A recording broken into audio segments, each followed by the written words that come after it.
ဘူးနာတိုက်တာပြောတော့ဒီမှာလေစက္ကန့်ပေါ်နေပြီ အော်ကျွန်တော်အောက်မှာပဲကြည့်နေတယ်အေးကောင်းရောပေါ့ မင်း နန်းထိုက် နားထိုင်ဦးဘယ်နဲ့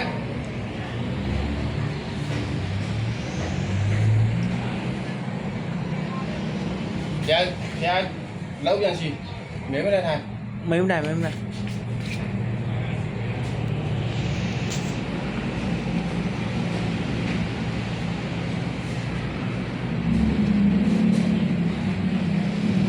ရောက်ကြည့်အိုက်စနေသားကိုနှောက်ချက်တိုက်ခိုက်ရတဲ့ကြံနေတဲ့ဆိုရင်ချက်ချင်းရအခုချက်ချင်းအဓိကဆိုရင်ကြံနေတဲ့အဓိကဆိုရင်ချက်ချင်းရဘယ်ဟာငါသူမေချက်စပိုင်းနဲ့ငါဆရာလာဖြစ်တယ်တခါလဲဆိုင်ရပူလားထုတ်ပြီးတုတ်ပြီးခါပူနေရတယ်အကူကြီးရဲ့ရှိလို့ရှိရင်တခါလဲလမ်းမဖြတ်လာဖြတ်တောက်နေတယ်ဝင်းတော့ပြီးရောက်လို့ကြီးတော့တဲ့မကောလာတော့ပြီးရောက်လို့ကြီးတော့နော်တော့ပြီးရောက်ကြီး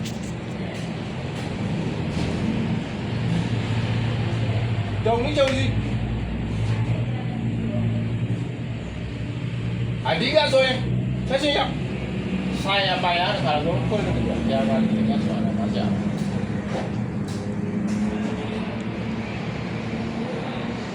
တော့ဝီတော့အကြိုက်လို့ဆိုဝင်နဖူးရိုက်ဝင်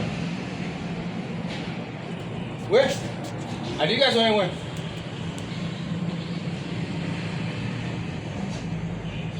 အဓိကပဲလား ကိုနဘူးကိုကြကြရိုက်ဝင်လာ ဝဲလား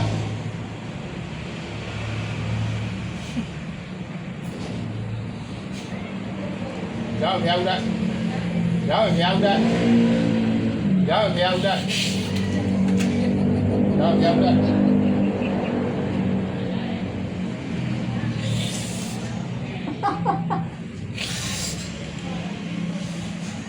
ဘာဖြစ်လို့လောက်ထားလဲကွယ်ဟမ်ဘာဖြစ်လို့လောက်ထားဟမ် သူကြောင့်ကျမတို့ဆိုင်ရောက်အချာလို့လောက်တာ 哦，你带不了出去的。 40ကျော်50ကြီးပါ 阿妈都考来这么贵。阿妈，ဒီလောက်တွေကမကောင်းဘူး။တရားလည်းမကြိုက်ဘူး၊နတ်လည်းမကြိုက်ဘူး။သွားလို့ရှိလို့ပြန်လို့ရှိရင်ငရဲပဲရောက်မှာ။မနာလူလို့ဆိုလို့ရှိရင်ကိုယ်ပဲတူတယ်။မနာလူဝန်တူတာကြားဘူးလား။ ကျန်ဘူးလား အေးမနာလူဝန်တူလို့ဆိုလို့ရှိရင်ကိုယ်ပဲဒုက္ခရောက်တာ။ကိုယ်ညမှာလည်းဒီအဲ့ဒီမနာလူလည်းစိတ်ကြောက်ခါတယ်လုံးဝမျက်နှာမကွင်းတော့ဘူး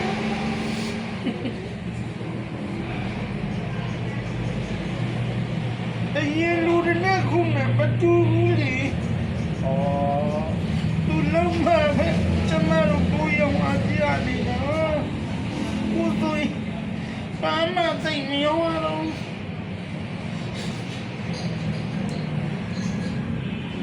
အဲ့ဆိုရင်ကိုလောက်ထားတဲ့ပညာဘုတ်ကိုထုတ်မလားဟမ် ထုတ်တော့ ဟမ် ထုတ်ပြီးချင်ပါတယ်နော်ဒီမှာမလုံးနဲ့လို့ပြီးဝရွှေ့သွားပြီ ဒါကသူ့အလုပ်မဟုတ်ဘူးလေသူ့တတိအလုပ်လေ တချီကိုပြောတာမဟုတ်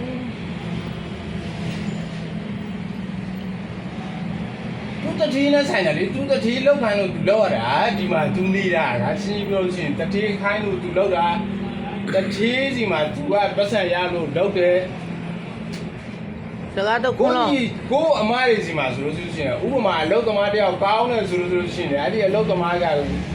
ကိုညီမတွေငားရတာကိုမတွေငားရတာမဟုတ်လားအဲ့ဒီတော့ तू ကတတိကို तू လုပ်ပြရတာတတိကျွန်းဘာ ဘာမဆိုင်နဲ့လူကိုတတ်လို့ကဘာတထူးမှာတော့အဓိကခေါင်းနဲ့အဓိကနဲ့တောင်ညခွဲကြတတ်ဘူးလေအသက်လည်း တုံ ကြီး တော့ တယ် တော့ခေါင်းမျိုးလောက်တရားပဲလုံးမရလို့ရတဲ့သူကိုတွေ့လိုက်တာ ဟာပါတတိယလည်းကြောက်စရာရတဲ့လူတွေ့တဲ့ဟဲ့ဆိုတာပါ ဒါပေမဲ့မရတော့သူချက်ပြုံနေတာဆိုတော့သူရတာတွေသူလောက်တာဆိုတော့သူ့ ပါသူကဟင်းချက်ကောင်းလို့လား ဟုတ်တယ်ဘယ်ချင်းကြီးသူလိုက်ရကိုသူများကချီကျူးနေကြတာ အော်အဲ့ဒါဆိုလည်းအကြံတစ်ခုတော့ပေးပြစေနော်သူ့ထက်တာနဲ့လူတယောက်ကိုစားပေါ့ဟင်းချက်တမကောင်းကောင်းတယောက်ကိုစားသူများဘယ်လိုလုပ်လဲသူများဒါလုပ်လို့သူတို့စီးပွားဖြစ်လဲငါလဲသူ့ထက်တောင်ဘယ်လိုလုပ်မယ်အုံနောက်တော့မှတွေးလေစဉ်းစားလေ तू ကဟင်းချက်ကောင်းတယ်သူ့ထက်တာနဲ့ဟင်းချက်တမတယောက်ငါစားမယ်ငွေဘလောက်ပဲပေးရမယ်ဆိုစားပေါ့ အခုကိုကလည်းကိုပညာကိုဘက်ကိုထောက်သွားမလားငယ်ရှိတဲ့အကူကြီးစက်တွေအကုန်လုံးတိုင်းသွားတော့ငါပြန်စစ်လို့တွေ့လို့ဆိုရှင်မင်းမတတ်တာဘူးမဟမ်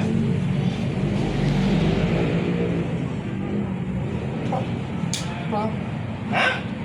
ထောက်ပြီးမယ်ဒါပြီးမယ်အခုတော့မှခဲ့သူကိုရောက်ပြီး ပြောပါ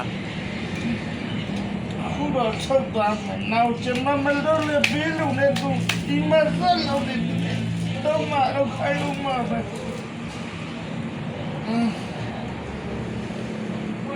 သက်ဆိုင်တောက်ပြီးတော့မှပညာထောက်ရမယ်โอเค တောက်မယ်ဒါပြီးမဲ့ကျမနာမလို့ဖူးအမတ် အမခံနဲ့ ယုံရမှာလား ကျမကိုယ်တိုင်မလို့ဖူးတော့အမတ်ခံတယ် ကျမကသူများကိုတလုတ်ခိုင်းမယ်အဲ့လိုလားဟုတ်လား ဒါတော့ဘုံမြန်ရှိကိုတော့ အာ ရတယ် ရတယ်လေ ကိုလည်းတို့တိုင်းသွားလိုက်မှာပေါ့ အသက်လည်းကြီးပြီတလောက်တိတရားမရှိတို့လည်းညံစီသူတို့သုံးဆိုဒါဆိုရင်ဆရာတို့လည်းညံစီတို့သုံးလိုက်မယ်နော် ကဲဒီမှာရှိတဲ့တရားစွဲရတဲ့ခါရအမှဆိုင်အားဆွဲပေါ်ကငရဲပြုတ်ပြလိုက်သူရောက်ရှိမဲ့ဘုံဌာနပြချက်ပြ ဒီတိုင်းမခေါ်မှာစရင်သူသွားမဲ့လမ်းတစ်ဆောက်မိကြီးမိကမိုးတွေရွာချပါစီကမှရွာချပါမိကြီးမိကမိုးတွေရွာချပြီးသွားတကောင်းလုံးပြတိဖြစ်အောင်သွား ဟဲ့ ကာ တွေ့တယ် ကာယကံစင်ဘာမှဖြစ်စရာ ဒါပြီးမချက်ဘူး ဟမ် မချက်ဘူး မကြောက်ဘူး အော်အေးဘောမင်းတို့ကကျင်းစာတိုက်ပြီးသင်ရတာဟုတ်ဟာ ဒီဘူကကောင်းစားဖို့လောက်တာ မင်းကောင်းစားတယ်မင်းနောက်ကမကောင်းစားဘာလို့လုပ်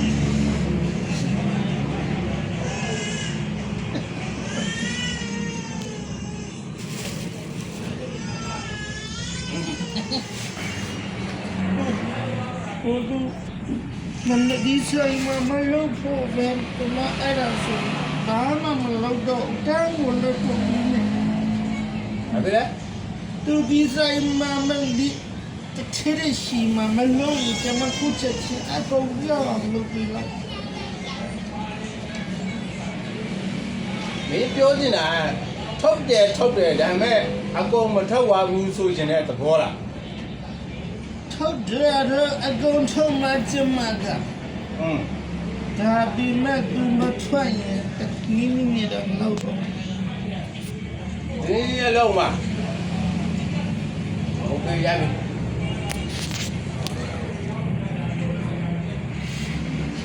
ဘာလို့လဲအာဂရာကြီးရ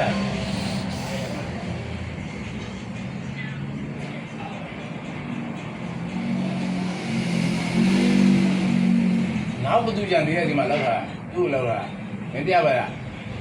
အဲ့ဒါတော့ကျမတို့ကျမပဲဒီ อืม ငါကတော့ဒီဘူး အခုနေစက်ပါလားဟာလားဟမ် ပါလို့ အရေးစီလို့ကျရင်မတရေမောင်းထုတ်သွားတခါရပုံပုံဆိုတော့အခုထုတ်ပါအခုထုတ်ပါလို့ပြောလိုက်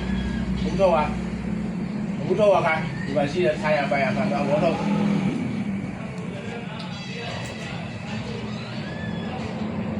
ဟုတ်ပြီလားဟမ်ထွက်သွားပြီ ဟုတ်ပါပြီ လုံမာအတေးခါရဲလောက်တာ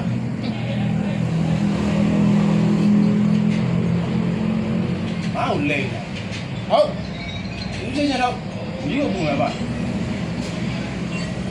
ဘာကိုလိမ့်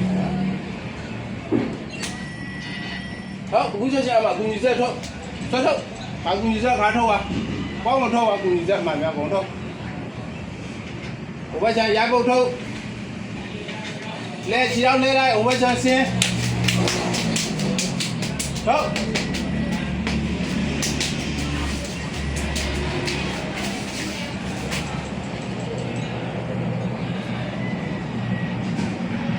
ပုံကရက်လို့ရတယ်မကောင်းမချင်းယူရက်လို့မရတယ်မကောင်းမချင်းရက်လို့မရတယ်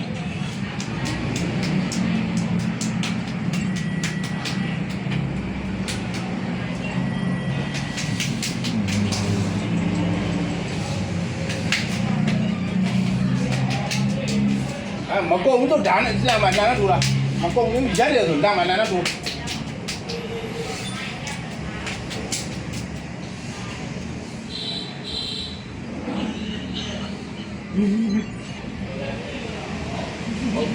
ကောင်းရ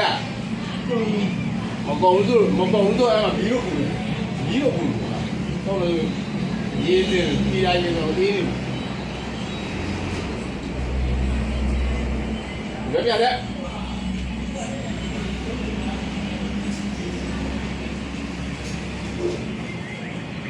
ဟိုမှာတရားလည်းကြောတော့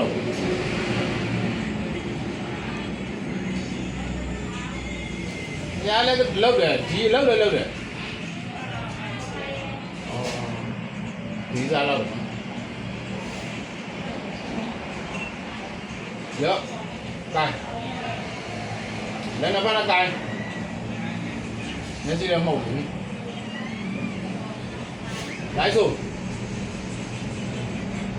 ဘုံတော်လုံးလည်းကြီးနေတော့ဘူးရောဟုတ်တယ်အဲ့တော့ချင်းရတော့ဘုရား ကကုကံကိုဩနာတော့ကတ္တပဘောဓမအရိဝိတေယတရားငါးစီလုံးနေကွာရွှေရင်ကျော်အိဆာတရားမဟိတိစေတိုင်းကိုကြီးမှာကျေးဇူးရှင်ဆရာတော်ကြီးပြဖြစ်တော်မူကြကုန်တော့အဖဘိုးတော်အေးဖဘိုးတော်ပြုအဖဘိုးတော်ခွဲအဖဘိုးတော်ဟာကျေးဇူးရှင်အဖေကြီးဒီများတဲ့စေတနာရှင်ဆရာကြီးဦးကညောဘုန်းလေးကွာ60ဘူဝါကုန်တော့အထက်ဆရာတော်ဘုရားကြီးတို့နဲ့ကွာသာသနာနဲ့ကဘာကိုစောက်ရှောက်တဲ့ရှင်းကြလို့တော့ဓာထာရထဝိလူလကဝိလူပကပုဝေရအစရှိတော့နာမင်းကြီးလေးပါလို့နဲ့တကွာအမေသူရသတိမဲတော့ဆရာမေတော်မြတ်ထံရှိပေါက်၌သစ္စာဒိဋ္ဌံပြုပါသည်ကျွန်တော်ကျမတို့သည်ယခုချိန်မှစ၍ဤစနေတာအားမတူတော်တို့၏နှောက်ရှက်တိုက်ခိုက်ခြင်းအပြင်ဗဟိတတိုက်ခိုက်ခြင်း32ခုတာလာတော့အင်္ဂါရတု၌တခုတော့အင်္ဂါရတုဖြင့်တိုက်ခိုက်ခြင်းခြေရာကယုတ်ထာနန္ထာအစရှိတော့မတူတော်တို့၏မိစ္ဆာတို့၏အတ္တပညာတို့ဖြင့်နှောက်ရှက်တိုက်ခိုက်ခြင်းနောက်မပြုတော့ပါသူတစ်ပါးအားလည်းခိုင်းစေ၍တိုက်ခိုက်ခြင်းမပြုတော့ပါ ပြီးတော့ပါ နောက်ဆက်ခြင်း နောက်ဆက်ချင်း မပြုတော့ပါ မပြုတော့ပါ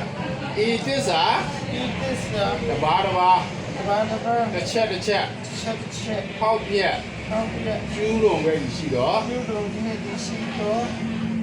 တထိုင်လည်းနဲ့ အတိုင်းနဲ့ မကောင်းသော မကောင်းသော မိစ္ဆာတို့၏ မိစ္ဆာတို့ဤ လက်ချက်ဖြင့် လက်ချက်ချင်း သွေးပွက်ပွက် ဒီပေါ်က အံ၍ အာရီ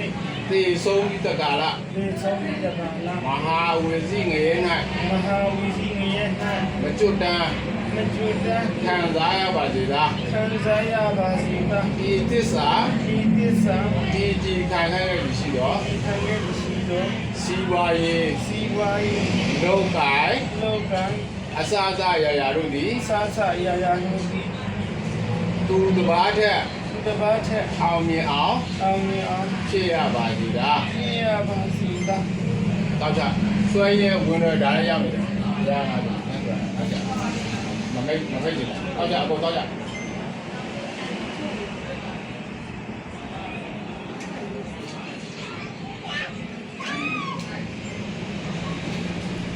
ဆွဲရဲဝင်တော့ဒါရောက်နေ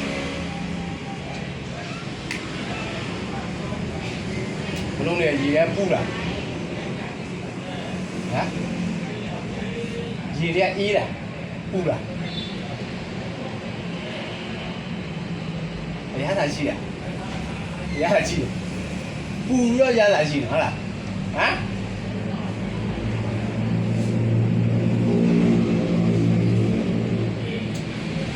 အခုတော့မှာဝါဘယ်ဦးလဲ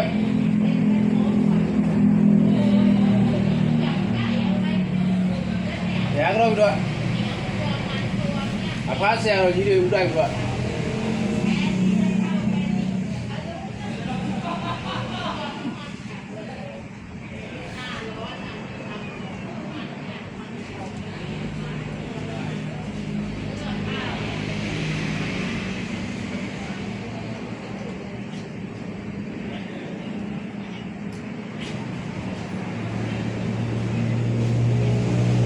ဝိုင်းလာပြီကိုလောက်လာတဲ့ပြင်ညာကိုကုန်ပြီလားဟမ်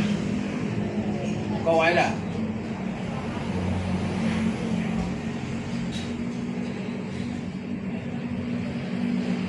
လုံးနေတယ်ဘာပြောရလဲ စက်ကြီးရပါတာ ပေါ့ဝိုင်းလား လေဘူး သက်သာရယ်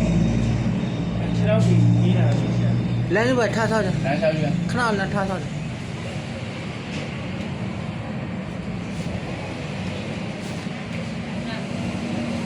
ဖတ်လို့ရလား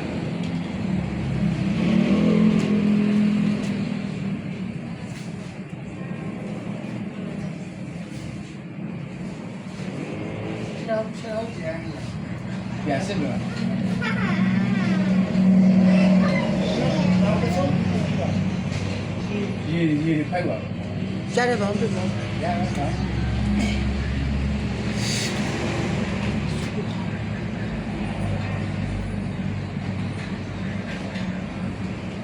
ဘာမှမကြည့်ရအောင်မခြေတော့မှဒီနေတဲ့ဆွဲရဲအဆွဲရှိလို့ဆိုရှင်ခါချက်ချင်းကိုရညာငါဆိုပဲချက်စောက်တာငါဆရာလာပြီခြေတော့မှရှိနေတဲ့ကတ်နေတဲ့ဆွဲရဲရချက်ချင်းရဘာရဆိုင်ချက်ချင်းအကွတ်ကြည့်လား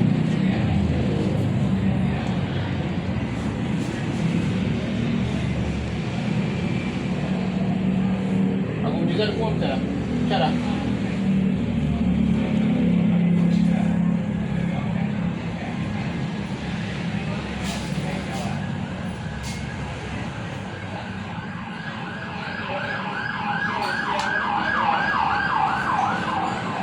တော့ဒီချုံတော့ပဲတောင်းစံတော့ကြတာချုံလို့စီတော့ဒီချုံလို့စီ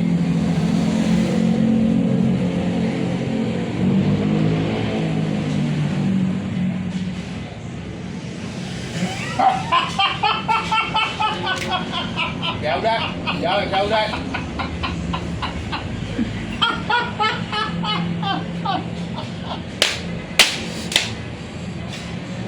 ဒီဒါကော ကိုယ်လည်းပြစ်တာနဲ့တကားပြောမှာ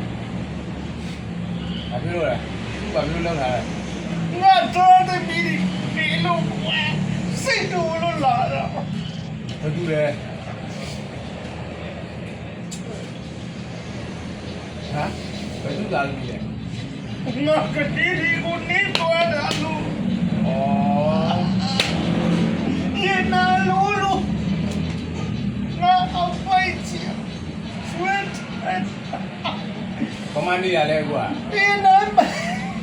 ဒီငါကလေးကိုနေတယ်လို့နေ ဒီကွယ်သူ့တောင်းမှမမယ် ကျောင်းကနေတော့ငါဘာမှမလုပ်ဘူးကွာဒါပေမဲ့စိတ်နေပြီလို့စိတ်ကြီးလို့ငါစိတ်လို့ဝင်လာရော ကိုတောင်းမှခိုင်းလိုက်မနော် โอเค နော်ဆရာတောင်းမှခိုင်းလိုက်မနော် โอเค နာမည်ဘယ်လိုခေါ်လဲဒီနာမည်ရှိရ ဒီတောင်လေးကတာဝင်လာသူတို့ပေါ်တယ်စောင့်နေတာ သူတို့ကိုဆန်းလုံးနဲ့အဆောက်ထားသွားတာဩ အဲ့ဆိုဆရာနေရာပြီးမှယူမလားဟမ် ယူမ ယူမယ်နော်ကဲရှင်းလို့ရှင်သာသနာ့ဆောင်တဲ့မြကြီး၄ပါးမှာ၎င်းဆွဲရင်းနဲ့တက်ဆိုင်တော့နေရာတစ်ခုဟာဆွဲခေါ်၍ပြပြီးတော့မှာခင်ဗျာတွေ့လားတွေ့ပြီလားအမနေမှာဟမ်အမနေမှာနော်ဘာမှမလုပ်တော့နော်ဒီများကိုဗမာနေရလဲအခုဗမာနေရ ဒီ ပြီးရ နေ့ထောင်လေးမှာ ဒီတောင်းလေးမှာပဲပြီးတယ်ခိုင်ရသူပြီးလား ဆိုင်ရခုတော့ခေါ်တယ် လိုက်ပါလေလိုက်ပါလေလိုက်ကြမယ်ခိုင်ရလိုက်ကြပြီလားသူနေပဲနေရ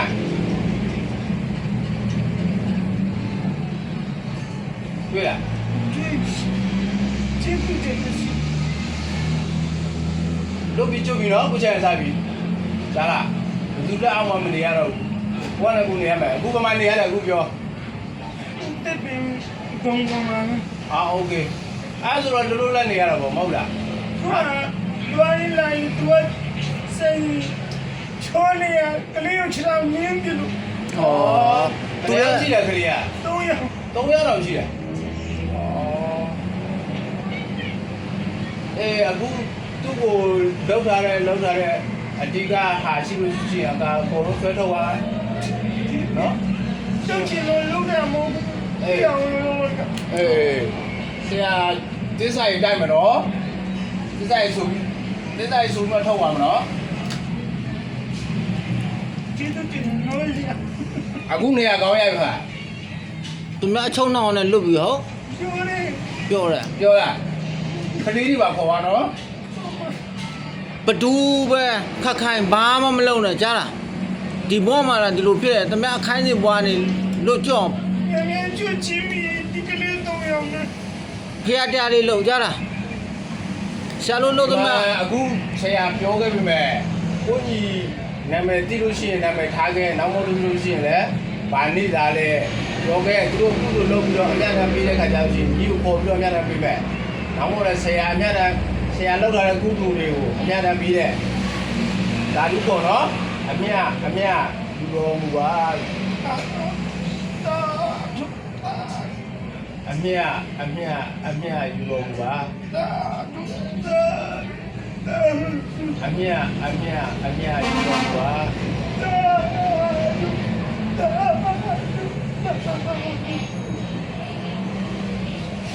ဘယ်ခုချိန်အစပြီဒီဆွဲချင်းခရတရားဂျမနာ၃ပါးနဲ့တကွာဒီပါဆရာတို့ကိုလူတီတော့အဖြစ်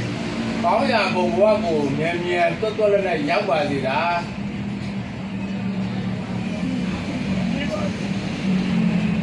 ပြည်တာ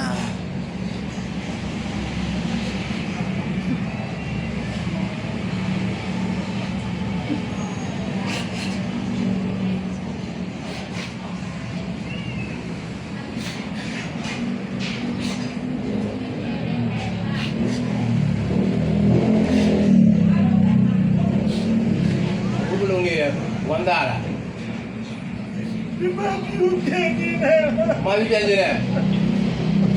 မာဒီမှာတနေ့မလားဝိုင်းကအခုငလင်းနဲ့လုံနေတာ မေရာဖေရိုလွန်းနေ ကဲဆိုင်ရတခါဒီဆိုရင်ဗမာပြည်ပြန်နေတယ်ဆိုင်ရတခါရောက်သူ့နဲ့လူရွာမှာရှိတဲ့နေနမိတ်မှာရောက်ရှိတဲ့နေရာဌာနကိုပြီးတော့မှာဆိုင်ရပြသို့တော့ပါ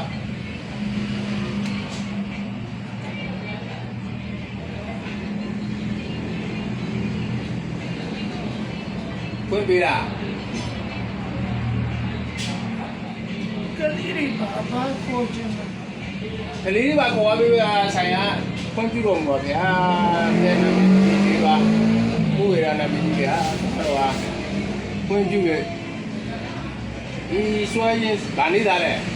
တော့ကြရတာ တောက်ကြသားနဲ့တော့ကွာခလေးမိသားစုအပါမမပြည်မှာရှိတဲ့၎င်းမွေးရဇာတိနာမနေရတခုဖန်တီးပြီးတော့မှာဗျာ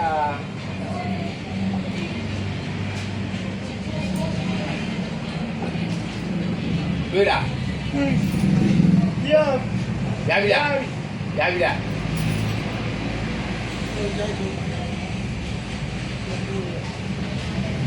ရပြီလား ရပြီ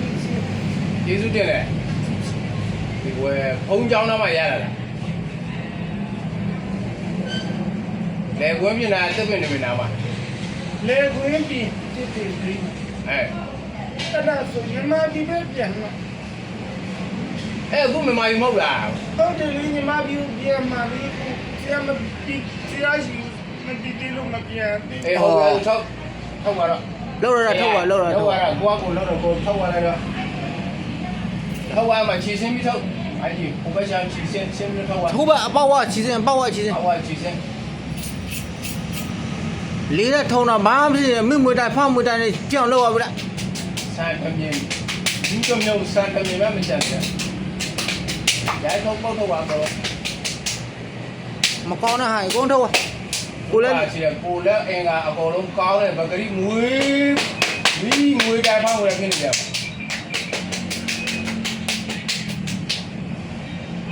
ကျန်သေးလား ကျန်တော့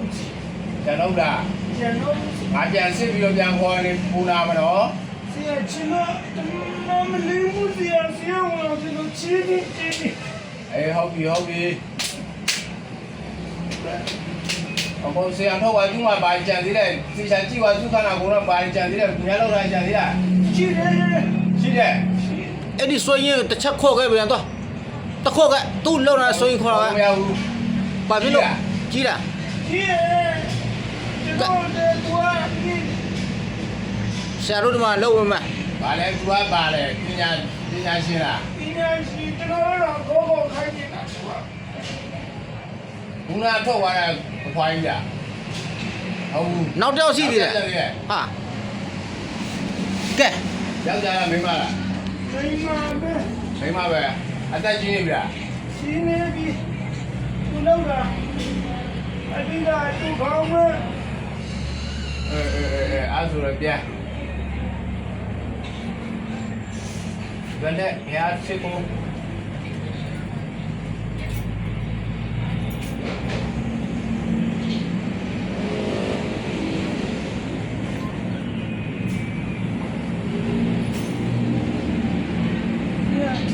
ပြန်လို့ အေးဟုတ်ကောင်းကောင်းမပြန်တော့